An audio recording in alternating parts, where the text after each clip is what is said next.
Hey guys, welcome to my daily video. I'm in the greenhouse and there's this amazing flowering columnar cactus, E.glaucus.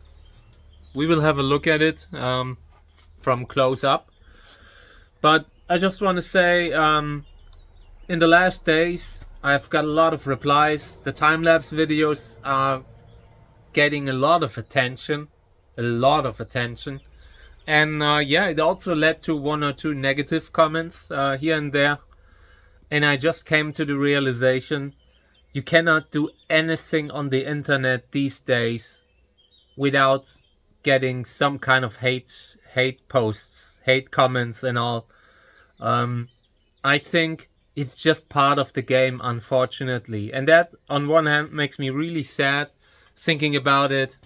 On the other hand, it shows me that we are moving into the right direction. At least everything what I do, like the stuff that I do, it's seen, you know? It has suddenly started to become noticed, and I'm proud of that. So yeah, but I wish people would just be kind to each other, you know? Why? Life is so short. Why be like that, you know? So let's have a look. Hey Meeks.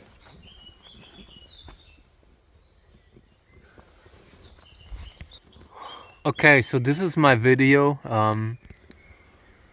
of Trichocereus glaucus, Echinopsis glauca, and not sure how many names it will get in the future. Personally, I think it will probably stay in Trichocereus because it is a Trichocereus. You can see that clearly. This is the type of body that Trichocereus should be used for. Yeah, but I could see this being somewhat related to Leucostele too, to the Chilean species. So I'm not entirely sure. It needs more DNA testing and all. Personally, I would put this into Trichocereus, like Chalensis. This is a very close relative of Chalensis, and you can see it on the old spine growth. This gray shine that the skin has there, these patterns that go down. You see that on Chalensis, and mostly on Chalensis. If you look at other plants, it's not like that.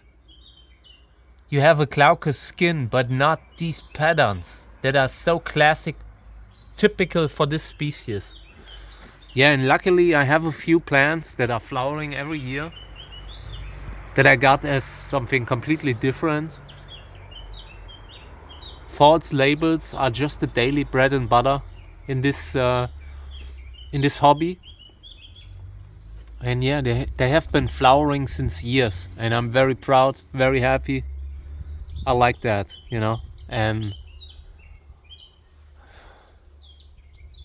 I want to collect pollen a little bit, doing a pollination. One in center needs a father. We need to pick a father for it. I'm not sure which one it will get, but yeah, let's get started. Do you hear the buzzing? Everything's buzzing here. It's very impressive if you feel it, if you're standing in front of it, you know, and think about how many bees must be there to generate such a buzzing noise that I consistently hear throughout the day. I'm not sure if it is in the video, but everything is vibrating here. Okay, I will try doing it like this. I will pause the video now to get my equipment again, and then we will collect pollen. I need brushes. I have a few bags here, 2 bags, but that's not enough. We will collect at least 10. So let's get started. Okay, I'm back, and I brought brushes.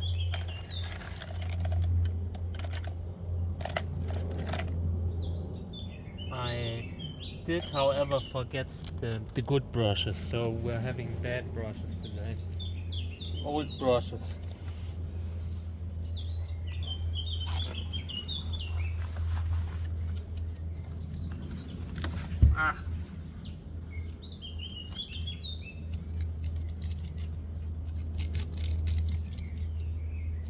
kind of seeing my life flash in front of my eyes here.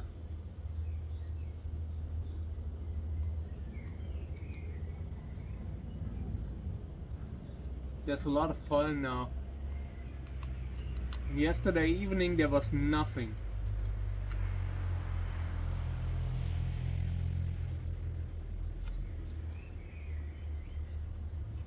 Sometimes you just need to pick the right time.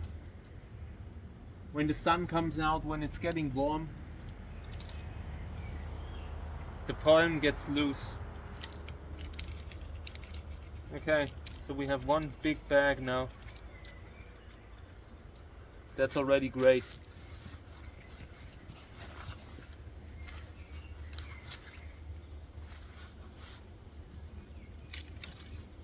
Nice.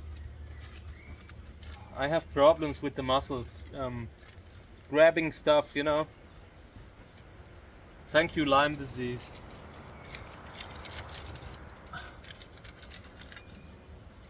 But it has gotten better a little bit.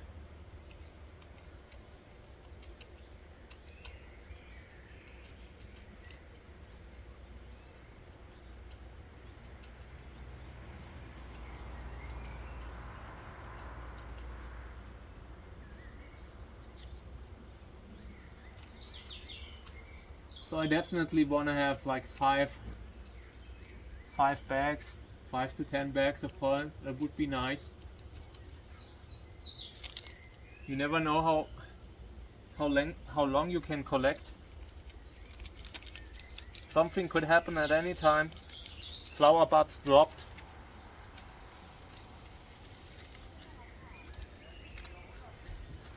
So now we have two. I'm going to the other flower now.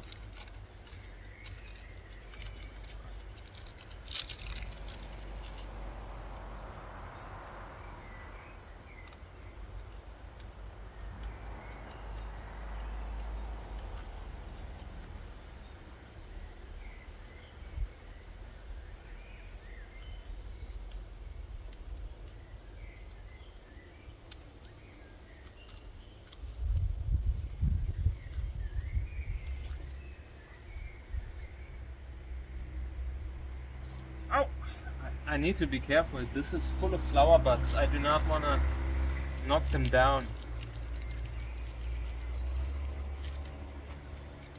I'm lucky that this one doesn't have very thin spines, dangerous spines. It's okay.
I have the worst balance, also due to the Lyme.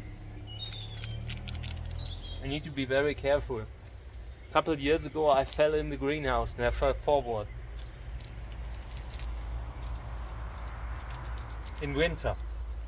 I just wanted to look forward, wanted to look what's going on in the corner, and I fell.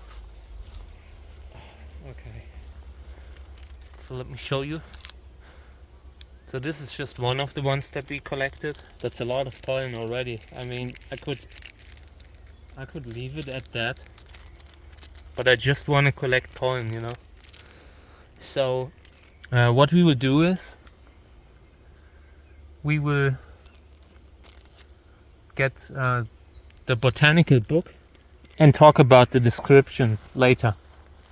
But right now I'm just wanna collect a little bit more pollen, and the rest will follow.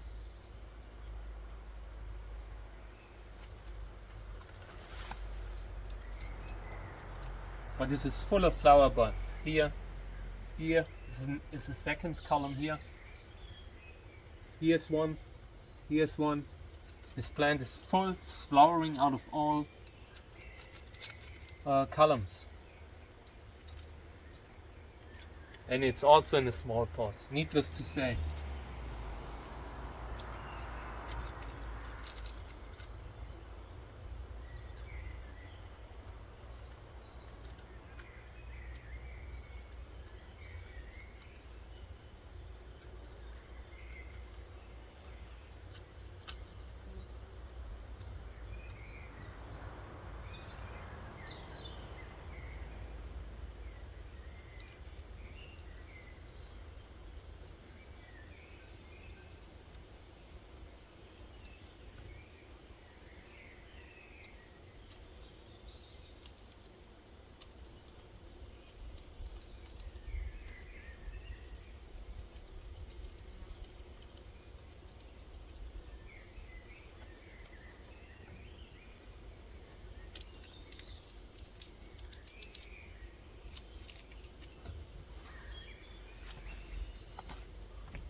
My leg muscle gives in. The muscles do not work properly.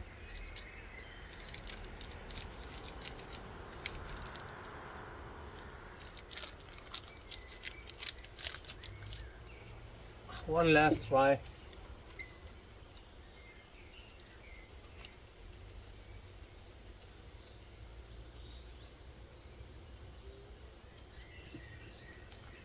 Okay, this is enough.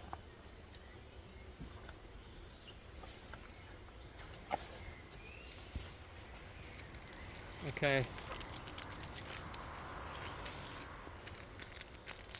Here's another bag of pollen, and this is a lot of pollen. This is good pollen that is usable.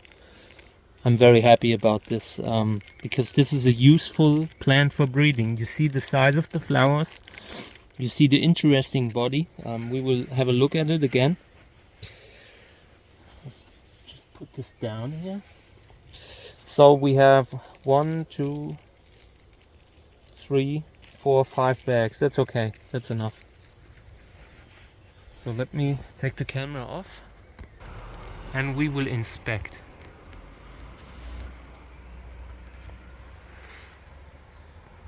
So one thing that I noticed is this gray shine on the spines, on the old spine growth. This satin white kind of color, similar to how Knutianus has these satin white spines sometimes, sand white, you know, beige. It's mostly flowering from the apex. Not seeing any flowers. Not at the apex. And that means something, you know. Flowers a little bit similar to Bridgesi. Feel like the flower looks a little bit similar too. Yeah, but the spines are very un-Bridgesi, you know. Here's the tube. Let's have a look at the tube. Brown hair. Green scales. Very long flower. Let's measure it out. We will measure it. But first I need to get the meter. 2 meters tall and branching from low-laying shoots, which are 5 to 8 centimeter in diameter. Let's measure it. Okay.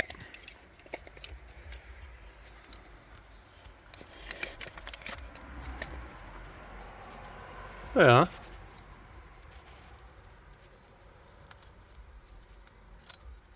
Oh, this looks good. I mean, the diameter somewhere between 7, maybe 6 and 7. Also the size, greenhouse is 2 meters high, 2 meters tall. That's pretty much the height that it reaches in here. It would get a little bit taller. I have cut it here. That was reaching the roof. And that was last year, I think. So maybe a little bit more than 2 meters. Now look at that. 1, 2, 3, 4. This one has 6. Yeah, I think we're having the right species here. We're on something, right? Hey friend. I had to put the camera on the tripod. It was just not possible.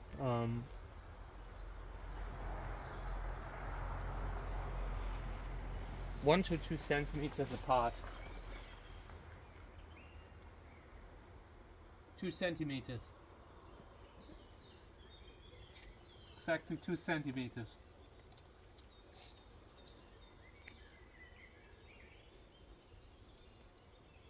To the width of the ribs. Let's see how it is written in the book. 1.5 to 2.5. Yeah. 1 to 2 centimeters apart of each other. 1 to 4 centimeters in diameter.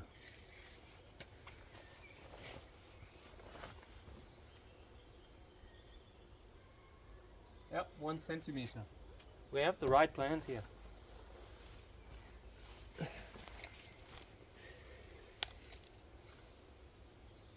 Flowers emerge near the apex. There we have it. 13 to 19 centimeters long.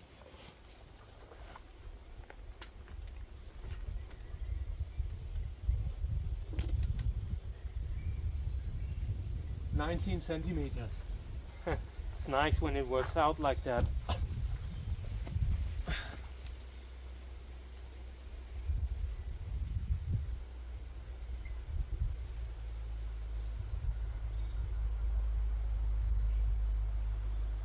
Strong black or brown black hair on the flowers.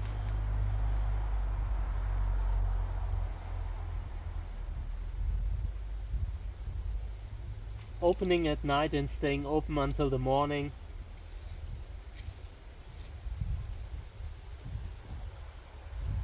Filaments white, greenish below.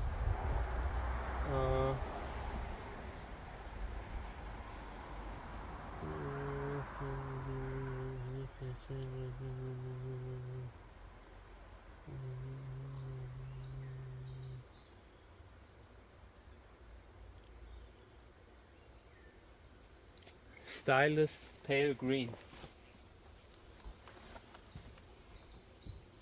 Oh, yeah, okay, so I think we have the right species here.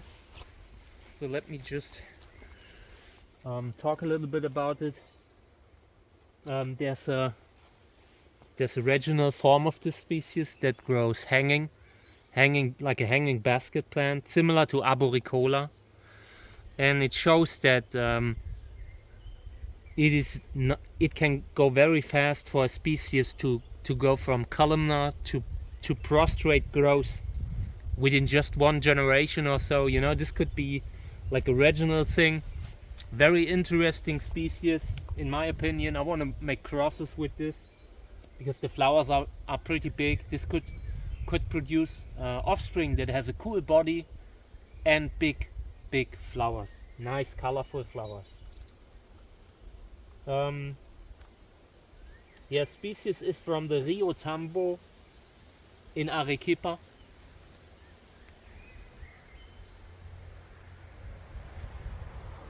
It's not clear if this is a correct species or not. Friedrich Ritter did a collection. I do not recall the number right now, but there is one, like 500 something or something like that, you know. Karel Kniese did a collection of this one and sold the seeds as KK 336.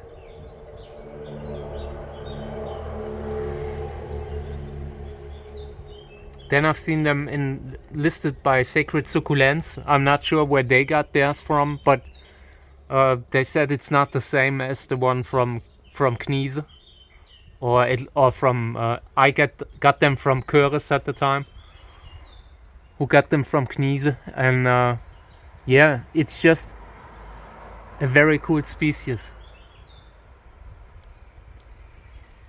When you find these, they are often available under a completely different name. Definitely not the right one, because these are hard to identify. Even I took a while to identify it. And yeah, since this is so similar to Chalensis, you could also say maybe it's just a form of Chalensis, you know? But I'm pretty sure we have the right plant here. We measured it out. Everything is right. Like, it's perfect. It's fitting to a T, you know? So our Trichocereus glaucus, Echinopsis glauca, referring to the skin color and all, you know, we will hopefully get some good offspring of it. So this one will get Bamboy, the other one Ulf Meerbold, and this one I haven't picked the father for yet, but probably Pink Stripes. I want to get something good this time, and yeah, I want to pollinate, so let's get started. Okay, I'm back and I brought some pollen and I brought brushes so we can pollinate. The first one would be pollinated with Bamboy.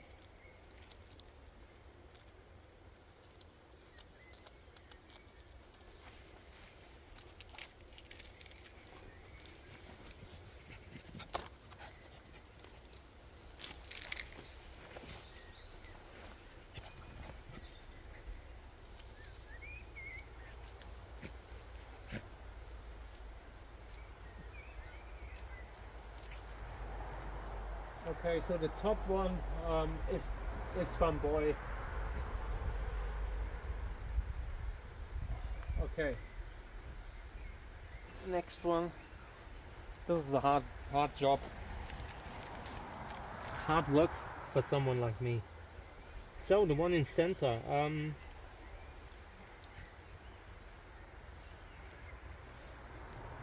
We'll use Pink Stripes.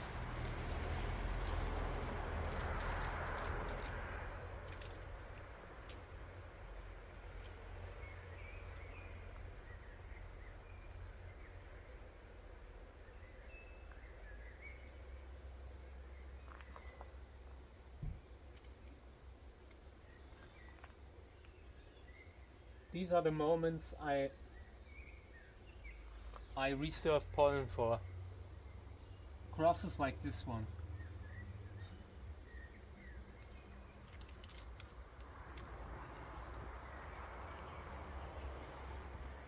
Okay.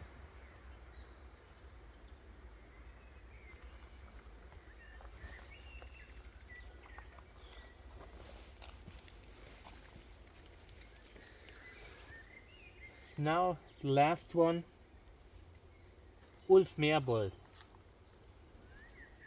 Changing the brush. Ulf Meerbold's this one.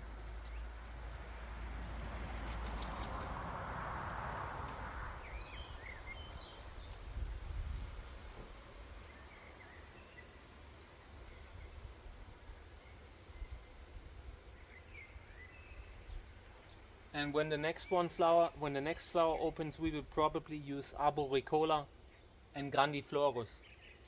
Misplant hybrid between Sorensia arboricola and Sorensia grandiflora.